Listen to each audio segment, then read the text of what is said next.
So hello everyone, मैं हूं Arpit from Learnohub, the free learning platform, जहां पे आप सब पढ़ सकते हैं physics, chemistry, maths, biology for absolutely free at learnohub.com।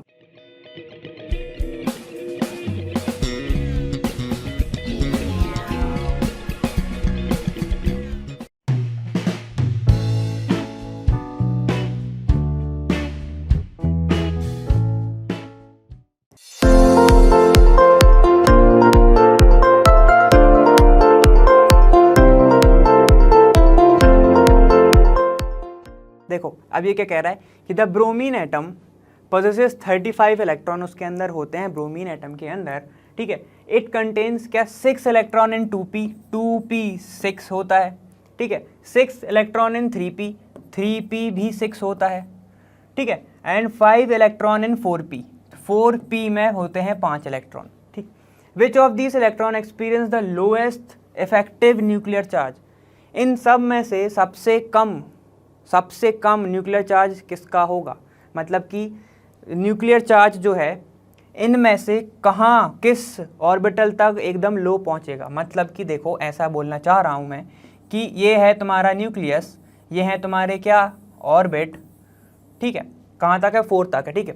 तो ये हो गया 1 2 3 4। पहले में क्या होगा? सिर्फ S होगा, इसमें SP होगा, इसमें SPD होगा, इसमें SPDF होगा।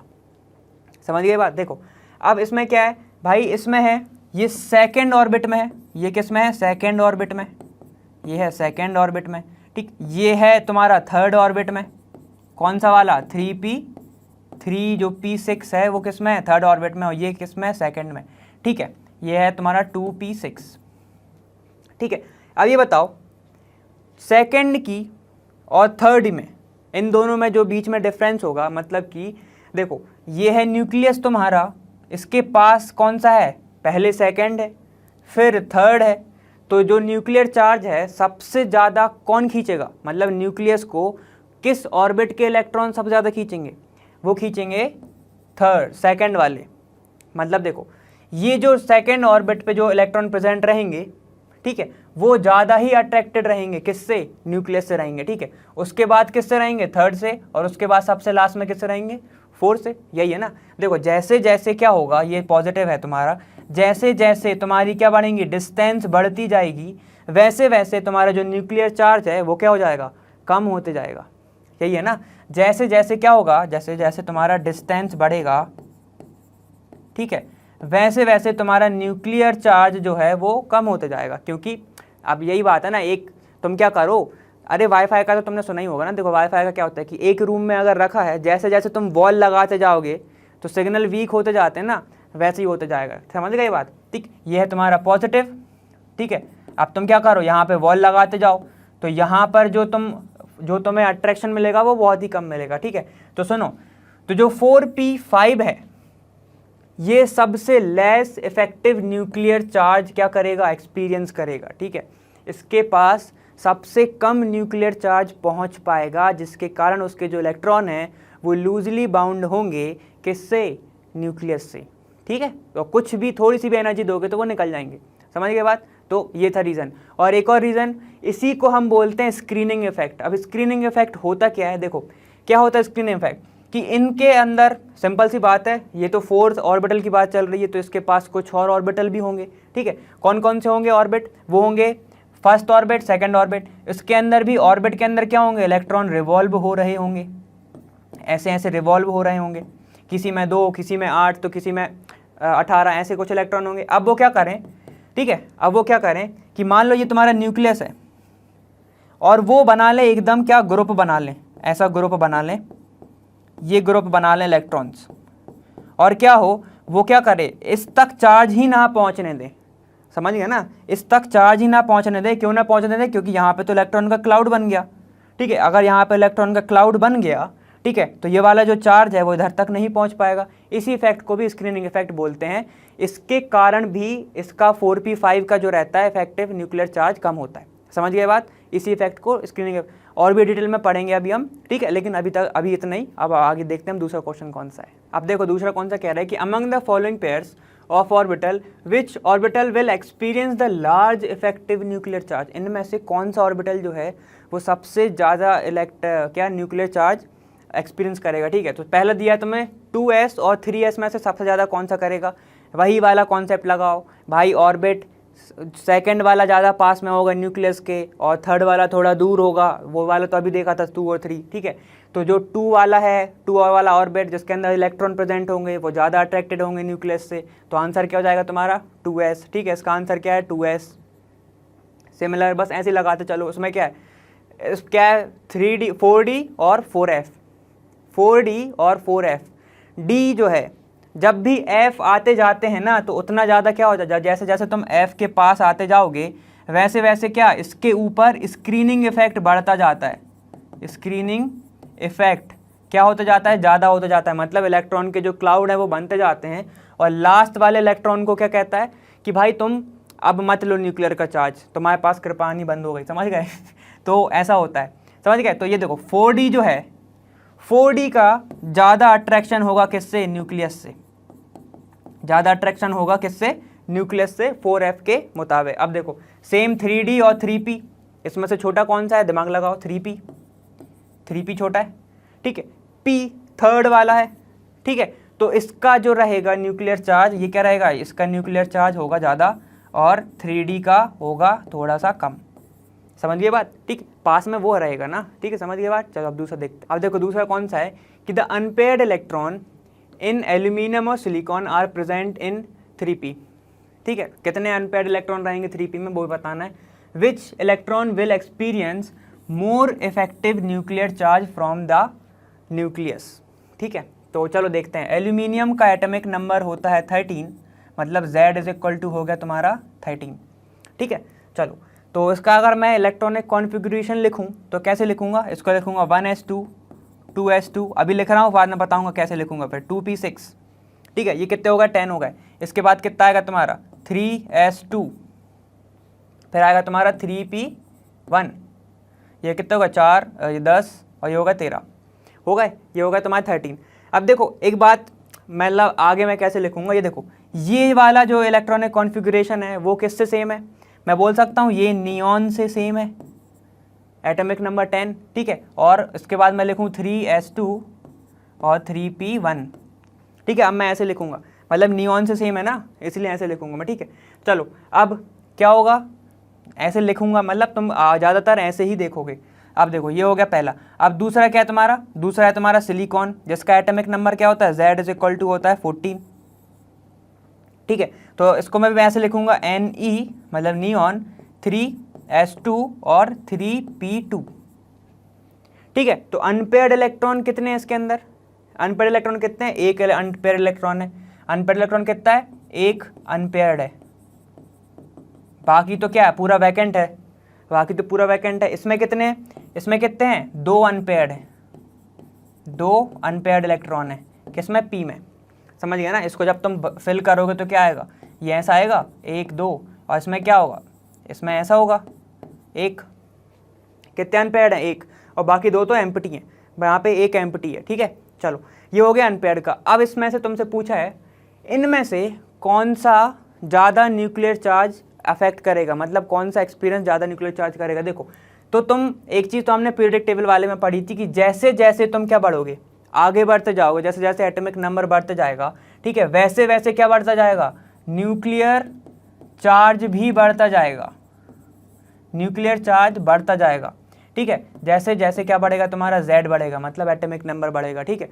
तो यहाँ पर तो एल्यूमिनियम का एटॉमिक नंबर कितना दिया है, एल्यूमिनियम का एटॉमिक नंबर दिया है 13, ठीक है। और सिलिकॉन का एटॉमिक नंबर होता है 14, यही होता है, ठीक है। तो देखो तो किसका एटॉमिक नंबर ज़्यादा है, एटॉमिक नंबर किसका ज़्यादा, सिलिकॉन का। तो न्यूक्लियर चार्ज भी किसका ज़्यादा होगा, सिलिकॉन का न्यूक्लियर चार्ज एल्यूमिनियम से ज़्यादा होगा, ठीक है। जितने ज़्यादा इलेक्ट्रॉन उतने ज़्यादा प्रोटॉन, उतने ज़्यादा प्रोटॉन उतना ज़्यादा न्यूक्लियर चार्ज, समझ गए बात, ठीक है। चलो ये वाला हो गया हमारा क्वेश्चन। अब दूसरा देखते हैं। अब तुम्हारा क्या है नेक्स्ट क्वेश्चन की indicate the numbers of unpaired electron. तुम्हें क्या बताना है, अनपेयर्ड इलेक्ट्रॉन बताने हैं, ठीक है, हम बता देंगे। सबसे पहले क्या तुम्हारा फॉस्फोरस, तो सबसे पहले हम क्या करेंगे, सबके एटॉमिक नंबर लिख लेते हैं, ठीक है। तो फॉस्फोरस का कितना होता है एटॉमिक नंबर 15, ये हमको पता है। एटॉमिक नंबर को कैसे शो करते हैं, Z = 15, Z से शो करते हैं। Z = कितना होगा सिलिकॉन के लिए 14, यहाँ पर क्या होगा Z इज इक्वल टू 24 क्योंकि क्रोमियम है। उसके बाद यहाँ पर क्या होगा तुम्हारा Z is equal to iron का कितना होता है 26। और क्रिप्टॉन मतलब ये क्या है तुम्हारी, ये गैस है ना, ये तुम्हारी क्या है, कौन सी है, नोबल गैस है। नोबल गैस है तो सबसे पहले बताओ, तो खुद ही दिमाग लगा लो कि उसके अंदर अनपेयर्ड इलेक्ट्रॉन होंगे क्या, नहीं होंगे। इसका Z इज इक्वल टू कितना होता है 36। नोबल गैस के पास अनपेयर्ड इलेक्ट्रॉन नहीं होते हैं, तभी तो वो क्या होती हैं, इनर्ट होती है, मतलब वो रिएक्टिव नहीं होती हैं। ठीक है, तो चलो फिर भी हम देखते हैं है कि नहीं है। सबसे पहले हम देखते हैं फॉस्फोरस के लिए। फॉस्फोरस का एटॉमिक नंबर 15, इसको लिखोगे कैसे, 1s2 2s2 2p6, ये तो पूरा भरा रहेगा। 10 होगा तुम्हारे, इसके बाद क्या आएगा तुम्हारा 3s2, फिर 3p3 आएगा। ठीक है, तो इसके पास कितने अनपेयर्ड इलेक्ट्रॉन है, देखो ये तो पूरा फिल है। सीधे हम बात करते हैं वैलेंसी शेल की, क्योंकि यहाँ तक तो पूरा फिल ही रहेगा, है ना, तो यहाँ तक पूरा फिल रहेगा, तो ये हो जाएगा 3s2 और 3p3, यही होगा। देखो यहाँ पे कितना होगा तुम्हारे 10 हो गए, और ये कितने तुम्हारे 3। तो फॉस्फोरस के पास कितने अनपेयर्ड इलेक्ट्रॉन हैं, 3 अनपेयर्ड इलेक्ट्रॉन, यही होगा। देखो ये 2, ये 10 और ये कितने होगा 15। अब मैं एक बताओ, यहाँ पे जो 10 इलेक्ट्रॉन है, 10 इलेक्ट्रॉन किसके और होते हैं, नियॉन के। तो मैं ऐसे भी लिख सकता हूँ कि नियॉन, और फिर मैं यहाँ से चालू करूँ 3s2 3p3, मैं ऐसे भी लिख सकता हूँ किसी का भी इलेक्ट्रॉनिक कॉन्फ़िगरेशन। क्यों लिख सकता हूँ, मतलब मैंने अगर ऐसे लिख दिया है नियॉन, मतलब कि ये जो इलेक्ट्रॉनिक कॉन्फ़िगरेशन है बिल्कुल नियॉन के जैसे ही सेम होगा। ठीक, वैसे ही अगर मैं बात करूँ किसका लिख सकता हूँ, अर्गन का, जिसका कितना होता है 18 होता है। अगर किसी भी मेटल का क्या हो या नॉन मेटल का इलेक्ट्रॉनिक कॉन्फ़िगरेशन कितने से 18 से ज़्यादा हो, तो मैं उसको रिपीट नहीं करना चाहूँगा, मैं उसी से वहीं से चालू कर दूंगा, AR लिखूंगा और जो बचा रहेगा उसको लिख दूंगा। क्या बोल रहा हूँ मैं, अभी समझ में आएगा। देखो अब ये है तुम्हारा क्रोमियम और कॉपर का एक्सेप्शन होता है, क्योंकि उसमें जो 4s है वो क्या कब भरता है, वो बाद में भरता है, यही होता है ना उसका एक्सेप्शन। ठीक है, तो हम देखते हैं क्या होगा। देखो ये है 24, तो मैं पहले ऐसे लिख सकता हूँ 1s2, ठीक है, यहाँ तक तो पूरा सेम रहेगा, 1s2 2s2 2p6 3s2 3p6, ऐसा होगा। देखो कितने हो गए 4 10 और ये कितने हो गए 8 18 हो गए तुम्हारे। अब उसके बाद क्या होगा तुम्हारा, फिर भरता है तुम्हारा 4s1 और फिर भरता है तुम्हारा 3d, फिर आता है तुम्हारा 3d, क्योंकि एनर्जी लेवल की बात करते हैं। देखो क्या होगा 4 6 मतलब 10 और फिर 8 18 19, बचे कितने तुम्हारे, बचे कितने 5 3d5। ठीक है, अब यहाँ पे देखो तुम सिर्फ यहाँ से लेके यहाँ तक देखो, मतलब कितने हो गए, ये 4 10 और ये होगा तुम्हारा 8, तो मैं इसको लिख सकता हूँ 18 मतलब AR अर्गन, है ना। और फिर मैं लिख सकता हूँ 4s1 3d5 लिख सकता हूँ। तो कितने अनपेयर्ड इलेक्ट्रॉन है, देखो एक है S में और 5 हैं D में, कितने हैं 5 हैं, 1 2 3 और यहाँ पे एक और है। ठीक है, 5D में तो कितने अनपेयर्ड हैं, टोटल 6 इलेक्ट्रॉन इसमें अनपेयर्ड है। ठीक, हमारा रह गया सिलिकॉन, पता है, चलो ठीक है वो भी देखते हैं क्या होता है तुम्हारा। देखो अब हम इसमें कितने अनपेयर्ड हैं, क्रोमियम में है 6 अनपेयर्ड इलेक्ट्रॉन, समझ गए। अब देखो सिलिकॉन का देखते हैं एक बार। देखो हमने क्या देखा था, फॉस्फोरस का देखा था ना 15 से, और सिलिकॉन का कितना होता है 14 होता है। तो अगर मैं एक इलेक्ट्रॉन इसमें कम कर दूंगा, फॉस्फोरस में 3p3 था, यहाँ पे मैं 3p2 कर दूंगा, तो क्या हो जाएगा, ये देखो ये 2, ये होगा 4, ये 10 और फिर 2 14, तो एटॉमिक नंबर कितना होता है उसका 14 ही तो होता है ना। अब देखो अब मैं भरूंगा, अगर सिर्फ वैलेंसी सेल की बात करूँ तो ये हो जाएगा, क्या हो जाएगा ये 3s2 और फिर 2 इलेक्ट्रॉन इसमें, एक इलेक्ट्रॉन इसमें। तो कितने अनपेयर्ड इलेक्ट्रॉन है इसके पास, 2 हैं अनपेयर्ड इलेक्ट्रॉन, 2 अनपेयर्ड इलेक्ट्रॉन है। और अगर मैं इसको लिखना चाहूँ तो इसको मैं कैसे लिख सकता हूँ, नियॉन 3s2 और 3p2, ऐसे लिख सकता हूँ मैं इसको। तो कितने हैं इसके पास, सिलिकॉन के पास हैं 2 अनपेयर्ड इलेक्ट्रॉन। ठीक, अब हम बात करते हैं किसकी, आयरन की। चलो ठीक है, आयरन की बात करते हैं। अब देखो इसके पास है 24, इसके पास है 26। अब बात क्या आता है, मैंने बोला था कि जो क्रोमियम है वो तुम्हारा क्या होता है, एक्सेप्शन होता है, हमने पढ़ा था ना एक्सेप्शन होता है। क्यों होता है, क्योंकि इसमें पहले क्या भरता है, पहले तुम्हारा 3D भरता है, फिर तुम्हारा 4s भरता है ना। लेकिन बाकियों में क्या होता है, पहले 4s भरता है फिर 3D भरता है। ठीक है, ये बात याद रखना। अब देखो मैं क्या करूँ, सिर्फ इन दोनों में चीज़ है एक्सेप्शन था ना, तो देखो मैं पूरा नहीं लिख रहा हूँ, तो अपन इसमें देखते हैं। देखो देखो अब क्या कर सकते हैं, जैसे इसका 26 है तो यहाँ तक तो वो सेम ही रहेगा, यहाँ तक सेम रहेगा, लेकिन अब ये क्या है, क्रोमियम नहीं है, ये तुम्हारा आयरन है, तो आयरन में क्या हो जाएगा, यहाँ पे 2 आ जाएगा, यहाँ पे 2 आ जाएगा, और एक इलेक्ट्रॉन और ज़्यादा है तो यहाँ पे D6 हो जाएगा। ठीक है, D6 हो जाएगा। ये किसका हो गया तुम्हारा, ये तुम्हारा हो गया आयरन का। तो फिर मैं इसको भी अगर मेरे को इस फॉर्म में लिखना है, इस फॉर्म में, तो कैसे लिखूंगा, इसकी अगली नोबल गैस कौन सी है, तुम्हारी Ar है, जिसका पूरा क्या रहता है, फुलफिल रहता है ना, पूरा का पूरा फुलफिल रहता है, उसका क्या फुलफिल रहता है, इलेक्ट्रॉन जो है पूरे कंप्लीटली फिल्ड होते हैं। चलो ये हो गया, इसका वैलेंसी शेल क्या है 4s2 और 3d6। अब मैं तुमसे पूछूंगी कितने अनपेयर्ड इलेक्ट्रॉन है, तुम क्या कहोगे, ये देखो 4s2 तो तुम्हारा पूरा भर गया, लेकिन क्रोमियम में नहीं भरा था। यहाँ पर बात करते हैं अब हम, ये देखो ये है तुम्हारा D का, ठीक है, 1 2 3, यहाँ पे कितने बनेंगे अब, 1 2 3 4 5, और एक और है X था जो हो गया 6। ठीक है, तो अब देखो यहाँ पर कितने अनपेयर्ड इलेक्ट्रॉन है, यहाँ पर कितने अनपेयर्ड इलेक्ट्रॉन है, 1 2 3 4 अनपेयर्ड है, तो इस आयरन के पास कितने होंगे, 4 अनपेयर्ड इलेक्ट्रॉन, 4 अनपेयर्ड इलेक्ट्रॉन। हम बात करते हैं अब किसकी, क्रिप्टॉन की। तो देखो भाई क्या होगा, ये तो वैसे ही नोबल गैस है, वैसे ही नोबल गैस है, तो इसका क्या रहेगा, ये तो पूरा कंप्लीटली फिल्ड रहेगा। देखो अब इसमें क्या होगा, इसमें आएगा 4s2, इसमें अगर मैं इसमें लिखूं, देखो क्या होगा 1s2, यहाँ तक तो पूरा सेम रहेगा, तो मैं Ar से लिख रहा हूँ, Ar, ठीक है, Ar ये 4s2, ठीक है, फिर 3d10, 3d10 कितने होगा तुम्हारी, ये 18 और 12 कितने होगा तुम्हारे, देखो फिर आएगा तुम्हारा 4p6, ठीक है, ये रहेगा किसका, क्रिप्टॉन। अब इसमें बताओ क्या, अगर मैं तुमसे पूछूं कि इसमें कोई अनपेयर्ड इलेक्ट्रॉन है क्या, तो इसका आंसर क्या दोगे तुम, कि नहीं है। क्यों नहीं है, P में कितने इलेक्ट्रॉन टोटल कंप्लीटली फिल्ड मानते हैं हम, जब उसके पास 6 इलेक्ट्रॉन्स हो।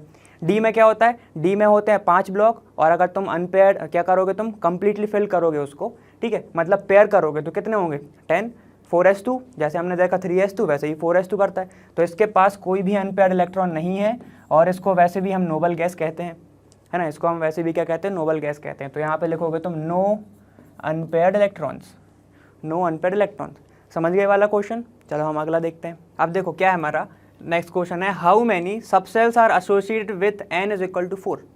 n = 4 में कितने सबशेल होंगे, ठीक है, तो वो हम कैसे निकालते हैं, n = 4, तो L की वैल्यू क्या हो जाएगी, n - 1 मतलब 3, ठीक है। अब 3 मतलब कहाँ तक, 3 मतलब L की वैल्यू 3 मतलब 0 होती है तो क्या होता है S, 1 होती है तो P, और 3 होती है 2 होती है तो होता है D, और अगर क्या है 3 है तो कितने हैं, इसमें होगा F, तो इसकी वैल्यू कितनी आई है 3, मतलब इसके अंदर कहाँ तक होंगे, F तक होंगे, मतलब कितने सब शेल होंगे, 4 सब शेल, 4 सब शेल्स इसके अंदर क्या होंगे, प्रेजेंट होंगे भाई, ठीक है। L की वैल्यू निकाल लो, L की वैल्यू आई तुम्हारी 3 तक, 3 मतलब एकदम लास्ट, F तक, ठीक है, मतलब F तक तो प्रेजेंट हैं ही, सिर्फ F अकेला तो प्रेजेंट होगा नहीं ना, अगर तुम्हारी वैल्यू 3 आई है तो क्या होगा, इसके आगे के भी तो प्रेजेंट होंगे, ठीक, मतलब S, P, D और फिर F, समझ गए, ठीक है। चलो SPDF देखा होगा तुमने, SPD, ठीक, पावर रेंजर, ठीक। अब क्या तुम्हारा, how many electrons will be present in subshell having, क्या है ये MS क्या होता है, स्पिन क्वांटम नंबर, ठीक। वैल्यू ऑफ 1/2 मतलब कौन सा, 1/2 मतलब पूरा पढ़ के आए, 1/2 मतलब प्लस हाफ होता है एक होता है 1/2 माइनस 1/2, क्या होता है वो, ये होता है एंटी क्लॉकवाइज का, और ये होता है क्लॉकवाइज का। बहुत अच्छे बहुत अच्छे। n = 4, n = 4 है, उसके अंदर कितने सब शेल होंगे, हमें फॉर्मूला पता है, ऑर्बिटल कैसे निकालते हैं, वो निकालते हैं हम n² से, n की वैल्यू कितनी है 4, 4 का स्क्वायर कितने हो जाएंगे 16, 16 क्या हो गए ऑर्बिटल, ठीक है, 16 हो गए ऑर्बिटल। अब एक मान लो ये है तुम्हारा एक ऑर्बिटल, ठीक है, इसके अंदर कितने होते हैं, दो होते हैं, 2 इलेक्ट्रॉन भरते हैं, एक क्लॉकवाइज एक एंटी क्लॉकवाइज। तो देखो मैं तुमसे पूछूं कि प्लस हाफ कितने हैं और माइनस हाफ कितने हैं, तो वो कितने हैं 50-50% है, 50%, मतलब एक ऑर्बिटल में मैं तुमसे पूछूं कि कितने हाफ हैं, मतलब अगर एक ऑर्बिटल की बात करूं सिर्फ S का 1s का, मैं तुमसे पूछूं कि इसमें कितने माइनस हाफ हैं, तुम बोलोगे कितने, एक। और मैं तुमसे वैसे ही पूछूं कि कितने प्लस हाफ हैं, तो कितना बोलोगे तुम? 1, ठीक है। तो ऑर्बिटल में 16 हैं, 16 ऑर्बिटल हैं, तो हर एक ऑर्बिटल में क्या होगा भाई? एक तो अनपेयर्ड इलेक्ट्रॉन होगा ही, मतलब अनपेयर्ड कह रहा हूँ, एक तो एंटी क्लॉकवाइज होगा ही और एक क्लॉकवाइज होगा, ठीक है। तो 16 क्या होंगे तुम्हारे? 16 होंगे तुम्हारे एंटी क्लॉकवाइज, मतलब इसकी वैल्यू अगर 1/-12 है तो मतलब 16 इलेक्ट्रॉन जो होंगे वो कौन से स्पिन के होंगे? एंटी क्लॉकवाइज स्पिन के। समझ गए बात? ये अगर ध्यान में नहीं आ रहा है तो एक बार ये देखो, अभी हमने एस से देखा, हम एक बार पी से भी देख लेते हैं। ये देखो पी है, ये पी, ठीक है। इसके अंदर कितने ऑर्बिटल हैं? 3, 1 2 3 ऑर्बिटल हैं। हर के अंदर कितने जाते हैं? टोटल जाते हैं पी के अंदर 6, ठीक है। अब मैं तुमसे पूछूं सिर्फ इस ऑर्बिटल में कितने हैं? -12, तो एक ही तो है, 1 है। इस ऑर्बिटल में कितना है? 2 है। इस ऑर्बिटल में कितने हैं? 3 है। तो 3 ऑर्बिटल में कितने हुए? 3 हुए। तो 16 ऑर्बिटल में कितने होंगे?